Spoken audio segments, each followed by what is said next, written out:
Rahmat Bagja mengatakan tak masalah Presiden Joko Widodo atau Jokowi mengendorse beberapa figur sebagai bakal calon presiden, capres, dan bakal calon wakil presiden, cawapres. Rahmat Bagja mengatakan sepanjang belum mengajak agar memilih figur tertentu, maka tak jadi soal. Kalau KPU tidak mampu menjaga atau mampu bertindak independen terhadap kekuasaan, ya tidak usah ngomong. Karena omongan Bawaslu ini omongan yang bisa menjadi dasar legitimasi bagi presiden untuk terus mengendorse orang.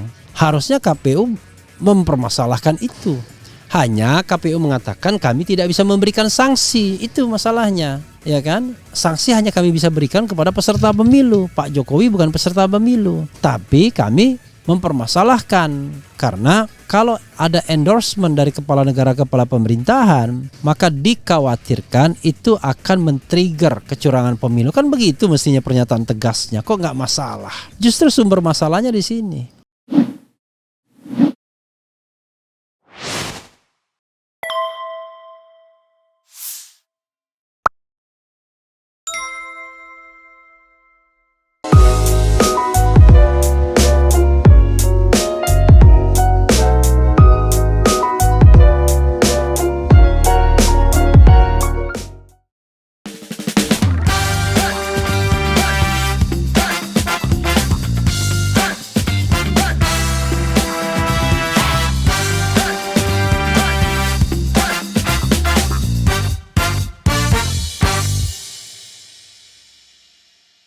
Assalamualaikum warahmatullahi wabarakatuh. Sobat RH sekalian, jumpa lagi kita di channel yang keren ini, Keren Cadas. Kita akan bicara berita apa yang disampaikan oleh Bawaslu, ya, yaitu soal yang terkait dengan pernyataan Bawaslu bahwa tidak apa-apa Presiden Jokowi mengendorse, ya. Jadi di sini dikatakan bahwa sebentar ya, kita lihat lagi ya. Nah, ini ya. Bawaslu tak masalah ya Jokowi endorse capres sebelum masa kampanye pemilu 2024. Jadi coba kita lihat itu ya, sobat era sekalian. Kok bisa ya ngomong begini tak masalah? Padahal itu sumber masalah justru ya. Bagaimana mungkin pemilu itu akan jujur dan adil kalau seorang presiden itu melakukan endorsement? Endorsement itu, sobat era sekalian, ya, endorsement itu akan diikuti dengan perilaku yang curang. Itu persoalannya, karena pengalaman kita selama ini kadang-kadang orang tidak bisa membedakan apakah itu perintah, apakah itu sekedar omongan dan lain sebagainya. Karena itu pejabat publik harus berani dan mau menjaga omongan. Jadi tidak bisa kemudian pucuk pimpinan langsung begitu saja menjelaskan, ya. Oke, saudara sekalian. Oke, kita bacakan ya. Bawaslu tak masalah Jokowi endorse capres sebelum masa kampanye pemilu 2024. Tribunnews.com Jakarta, Ketua Badan Pengawas Pemilu Bawaslu Rahmat Bagja mengatakan tak masalah Presiden Joko Widodo atau Jokowi mengendorse beberapa figur sebagai bakal calon presiden, capres, dan bakal calon wakil presiden, cawapres. Rahmat Bagja mengatakan sepanjang belum mengajak agar memilih figur tertentu, maka tak jadi soal. Misal ada yang endorse seseorang, ya tidak masalah kan, tapi enggak boleh mengajak, kata Rahmat Bagja saat ditemui di Hotel Bidakara, Jakarta. Sepertinya lebih baik enggak usah ngomong ya Bawaslu dan KPU ini. Rahmat menuturkan sosialisasi partai politik kepada masyarakat juga tak masalah. Sekarang semua partai berhak mensosialisasi, sudah ada nomor urut, tanda gambar, apalagi silahkan, ujarnya. Kendati demikian, ia menjelaskan bagi setiap pihak harus mematuhi peraturan daerah perda yang berlaku di wilayah masing-masing ketika bersosialisasi. Ada perda yang harus dipatuhi kan? Masang di sini boleh apa enggak? Tanya ke pergub dan perwalinya. Kami akan tegas juga di situ, ungkapnya. Ia menegaskan bahwa pemilu harus dilaksanakan dalam suasana gembira dan semua orang berhak melakukan sosialisasi. Tapi tetap akan ada sosialisasi ini fun, jangan sampai kemudian agak-agak spooky gitu. Pemilu nggak boleh lah, pemilu itu gembira, semua orang berhak melakukan sosialisasi, ucapnya. Sebelumnya, Ketua Bapilu Partai Demokrat Andi Arief menegaskan Badan Pengawas Pemilihan Umum Bawaslu harusnya menegur Presiden Joko Widodo Jokowi. Hal itu merespon pernyataan anggota Bawaslu RI Puadi yang menganggap safari politik Anies Baswedan kurang etis dan terkesan cari start kampanye. Menurut Andi, Bawaslu harus menegur Jokowi karena mengendorse beberapa figur bakal calon presiden capres seperti Ganjar Pranowo, Erlangga Hartarto hingga Prabowo Subianto. Kalau secara etik ingin dipermasalahkan, orang pertama yang harus ditegur adalah Pak Jokowi karena Pak Jokowi bolak-balik mengendorse Pak Ganjar, mengendorse Pak Erlangga, mengendorse Pak Prabowo, kata Andi saat dihubungi Sabtu. Oke, karenanya Andi berharap Bawaslu bisa menilai secara adil melihat siapa yang melanggar. Jadi saya berharap KPU bisa adil mana yang etik, mana yang bukan, ujarnya. Ia pun menyarankan Komisi Pemilihan Umum KPU RI agar mengumpulkan partai politik untuk diberikan pengarahan. Susah kan kalau mengadili etik, apalagi ini politik yang ada aturannya rigid, sehingga inilah KPU harus hadir di tengah. Bila perlu sekarang mengumpulkan parpol-parpol dan sebagainya untuk dikasih pengarahan, ucap Andi. Walaupun agak sulit ya untuk menghentikan, misalnya ada kehendak rakyat untuk mencalonkan seseorang jadi capres maupun cawapres, sambung Andi. Selain itu, Andi juga menyinggung sejumlah lembaga survei yang mengendorse capres maupun cawapres lebih awal. Juga lembaga-lembaga survei yang juga mengendorse awal-awal capres cawapres, ini juga kan secara etik apakah sudah diatur atau belum, ungkapnya. Lebih lanjut, ia pun menganggap Bawaslu terlalu dini dalam memberikan kesimpulan jika Anies melakukan curi start kampanye. Menurut saya Pak Anies dianggap mencuri start itu kesimpulan terlalu dini ya, karena belum ada peserta capres kan, baru nanti setelah ditetapkan, katanya. Oke, sobat era sekalian, apa yang ingin saya komentari? Yang ingin saya komentari adalah ya, kalau KPU tidak mampu menjaga atau mampu bertindak independen terhadap kekuasaan, ya tidak usah ngomong. Karena omongan Bawaslu ini omongan yang bisa menjadi dasar legitimasi bagi presiden untuk terus mengendorse orang. Karena toh Bawaslu nggak persoalkan, katanya. Bawaslu tak masalah Jokowi endorse capres sebelum masa kampanye pemilu 2024. Harusnya KPU mempermasalahkan itu. Hanya KPU mengatakan kami tidak bisa memberikan sanksi, itu masalahnya. Ya kan? Sanksi hanya kami bisa berikan kepada peserta pemilu. Pak Jokowi bukan peserta pemilu. Tapi kami mempermasalahkan karena kalau ada endorsement dari kepala negara, kepala pemerintahan, maka dikhawatirkan itu akan men-trigger kecurangan pemilu. Kan begitu mestinya pernyataan tegasnya. Kok nggak masalah? Justru sumber masalahnya di sini. Kalau pemerintah incumbent atau mereka yang berkuasa punya preferensi, waduh, kalau cerita di belakang layarnya kita udah paham lah. Yang konon katanya istana rapat setiap saat ya, untuk mengevaluasi kira-kira plan A, plan B, jagoannya seperti apa dan lain sebagainya. Tapi yang paling penting adalah kita lihat zohirnya. Kita kan tidak bisa apa yang sedang digodok istana di belakang layar. Kita lihat zahirnya saja. Nah, zahirnya adalah Presiden Jokowi mengendorse orang-orang tertentu. Pertanyaannya adalah apakah endorsement itu dibiarkan saja ataukah itu harus dipermasalahkan? Maka kalau saya menjadi anggota Bawaslu, saya akan mengatakan begini.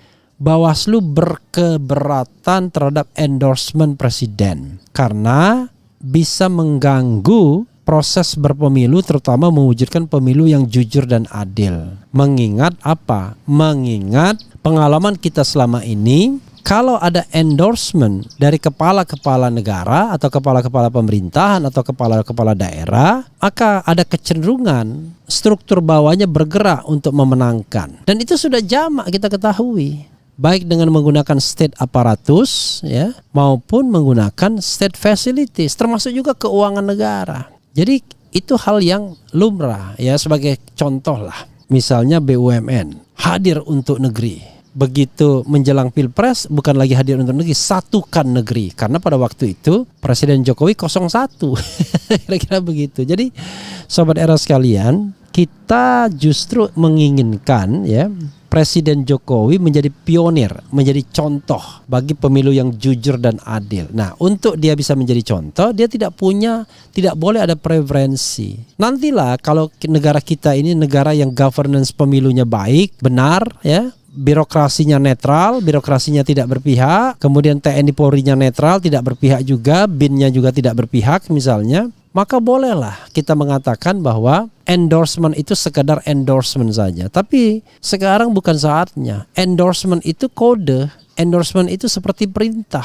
untuk memenangkan A, B, C dan lain sebagainya. Itu sobat era sekalian yang kita harus pahami. Jadi karena itu KPU sebagai penjaga pemilu yang bermartabat, sebagai bagian dari penyelenggara pemilu yang harus mewujudkan pemilu yang jujur dan adil, harusnya berkeberatan. Loh, malah kok nggak keberatan. Hanya dia mengatakan walaupun kami berkeberatan, walaupun kami menganggap itu masalah, tapi kami tidak bisa memberikan sanksi apa-apa kepada Presiden Jokowi. Karena Presiden Jokowi bukan bawahan kami. Presiden Jokowi bukan peserta pemilu, ya kan? Kecuali kalau Presiden Jokowi berkampanye untuk, ya kan? Berkampanye untuk partai politik. Nah, dia sudah bisa diberikan sanksi. Karena dia sudah curi start kampanye, karena partai politik kan sudah ditetapkan. Tapi kalau untuk ngomong pilpres, memang nggak diberikan sanksi, kecuali nanti kalau sudah pendaftaran dan dia kemudian berkampanye untuk satu kandidat sebelum masa kampanye. Nah, itu bisa dikasihkan sanksi curi start kampanye, dikasih teguran dan lain sebagainya yang bisa berimplikasi pada calon, ya kan? Tapi begitu musim kampanye tiba, ya justru disitulah harus menjaga netralitasnya. Jadi menjaga netralitas pemilu itu harus dimulai dari diri Presiden Jokowi sendiri kalau ingin pemilunya jujur dan adil. Tapi kalau cuma sekedar ingin memenangkan jagoan, ya sudah, ya kita bisa pastikan pemilu kita akan ugal-ugalan kembali, ya kan? Dan Anda bisa berharap apa dari Bawaslu atau dari KPU? Anak-anak yang tidak memiliki kekuatan apapun berhadapan dengan state aparatus, ya pasti kalah lah. Jadi sahabat era sekalian, sekali lagi kita harus paham betul ya bahwa pemilu yang jujur dan adil itu dambaan kita semua dan hanya bisa dilakukan kalau dimulai dari primus inter pares, orang nomor satu. Oh, dia nggak terlibat dalam pemilu. No. Semua orang paham ya apa yang ada di belakang panggung atau di balik layar. Karena itu perlu kesungguhan pimpinan tertinggi negara kita untuk menyatakan bahwa hari ini saya netral, saya ingin pemilu yang jujur dan adil. Saya pastikan semua state aparatus bekerja untuk memastikan bahwa tidak akan ada kecurangan. Kan kecurangan itu kadang-kadang memang dilakukan oleh peserta pemilu. Tapi peserta pemilu merasa percaya diri karena dia akan dilindungi. Bahkan dia disuruh. Udahlah, ya kan? Orang-orang istana sendiri pernah mengaku misalnya membawa uang dan lain sebagainya untuk dibagi-bagikan ketika pilpres berlangsung misalnya. Tetapi sekali lagi, ya itu kan pembicaraan masa lalu yang harusnya ya sudah tidak usah kita permasalahkan lagi karena sudah lewat. Tapi next on ke depan kita harus memahami itu. Kira-kira begitu ya sobat era sekalian. Oke. Karena ya gimana ya, uang di dalam pemilu itu ya begitulah. Kita hanya melihat, wow dia cerita bawa uang sekian dan lain sebagainya ya kan, untuk dibagikan ya, membawa sembako dan untuk dibagikan dan lain sebagainya. Semuanya ada uangnya, semua ada kaosnya, semua ada. Nah, karena itu haruslah dimulai dari primus inter pares, memastikan ini tidak terjadi lagi. Kalau enggak, tiap saat kita akan menyaksikan hal-hal seperti ini berlangsung di depan mata kita dan kita tidak bisa ngapa-ngapain juga ya. Oke. Dan akhirnya apa? Protes kita itu seperti hanya berlalu bersama angin. Atau kalau itu kan agak baik, tapi tiba-tiba ujung-ujungnya diperkarakan karena dianggap menyebarkan berita bohong. Wah, lebih berat lagi. Akhirnya tidak berani orang mengawasi pemilu kita. Karena ketika kita mengatakan ada kecurangan, maka yang terjadi adalah kita yang harus dimintai pertanggungjawabannya. Bukannya yang curang yang harus dimintai pertanggungjawaban. Karena masyarakat itu melapor itu, yaitu laporan itu ditampung saja, jangan kemudian dibebani. Justru beban itu harus kepada pengawas pemilu sendiri, Bawaslu, yang memang mereka yang merupakan orang yang diberikan kewenangan serta fasilitas untuk mengawasi pemilu, begitu ya. Jadi ingat omongan JK ya, kemudian dan terbukti semua sudah dibolak-balik. Bawaslu piaraan, kemudian sangat miris. Semua pemimpin yang curang tahu mana yang baik, mana yang tidak. Hanya nafsu yang menutupi hatinya untuk memilih kebenaran. Kemudian KPU Bawaslu masuk angin, ujung-ujungnya masuk neraka. Wallahu a'lam bishawab ya. Kemudian salah satu hadis, barang siapa yang membenarkan kezaliman dan bukan umatku dan aku bukan bagian darinya, na'udzubillah ya. Kemudian jejak record rezim berhasil menghoax rakyatnya. Semoga sehat selalu Bung RH, amin ya robbal alamin ya. Kemudian kecuali presiden sudah mengundurkan diri tidak apa mengendorse. Ya, kalau dia sudah jadi warga negara biasa nggak ada masalah ya. Kalau dia menjadi warga negara nggak ada masalah mengendorse. Tapi kalau dia bukan warga negara biasa ya masalah. Masa nggak masalah ya? Aneh juga KPU kok nggak masalah. Ya masalah lah. Dia sedang bekerja. Jadi gini, ini paradigmanya ya biar paham juga nih KPU Bawaslu-nya. Dia sedang bekerja, ya kan? Bukan sedang menikmati jabatan. Jadi Bawaslu itu sedang bekerja bukan sedang menikmati jabatan. Bukan menikmati jabatan, meeting di hotel bintang 5, naik pesawat kelas eksekutif atau kelas bisnis ya kan. Dikejar wartawan di mana. Bukan itu.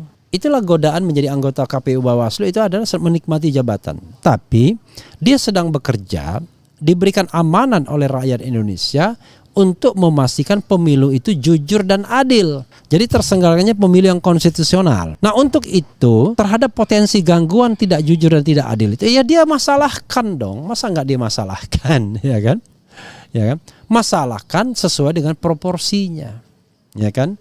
Makanya saya katakan Anies sama Jokowi itu beda kualitasnya. Jokowi itu nggak sama, Anies itu seperti saya, warga negara biasa saja. Walaupun dia dikatakan di konon katanya calon presiden, itu kan baru konon. Sementara Jokowi adalah presiden Republik Indonesia. Karena itu terhadap presiden, terhadap pejabat publik itu berlaku etika pemerintahan. Walaupun dalam konteks ini ya tidak ada etika pemilu yang dilanggar dalam tanda kutip karena dia belum masuk di dalam proses berpemilu, tetapi secara pemerintahan, etika pemerintahan itu bekerja setiap saat etika pemerintahan untuk pejabat-pejabat publik, apalagi primus inter pares. Jadi secara etik nggak etis dan secara potensial mengganggu pekerjaan Bawaslu untuk memastikan pemilu jujur dan adil. Jadi bagaimana tidak memasalahkan?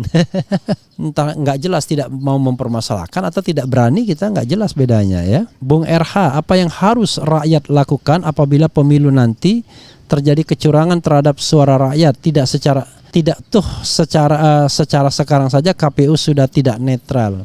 I don't know exactly ya apa yang harus kita lakukan. Kita hanya berikhtiar ya untuk menjaga suara dan mendoakan KPU dan Bawaslu bekerja dengan amar ma'ruf nahi mungkar, itu saja. Jadi bukan berani amar ma'rufnya saja, nahi mungkarnya juga harus berani karena mereka justru lebih banyak nahi mungkarnya kalau dalam konteks Bawaslu mencegah kemungkaran. Atau kalau kemungkaran sudah terjadi ya memberikan hukuman yang benar-benar ya, yang adil ya, agar pemilu itu jujur dan adil. Apalagi ya, kenapa ada masalah? Memang karena undangan dibikin agar ada untuk dilanggar. Suatu contoh kenapa banyak nama penyakit apa ini nggak jelas nih. Kemudian Makassar selalu nyimak Bung RH panjang umur, tetap istiqomah di jalan yang baik, amin amin ya rabbal alamin ya. Tidak ada keinginan kita kecuali melihat pemilu itu jujur dan adil. Whoever yang terpilih, siapapun yang terpilih kita akan senang sepanjang jujur dan adil. Tapi kalau tidak jujur dan tidak adil ya kita tidak senang lah. Kalau tidak jujurnya from the beginning ya tambah tidak senang di awal. Jadi ketidaksukaan kita bukan pada sosok tetapi pada perilaku.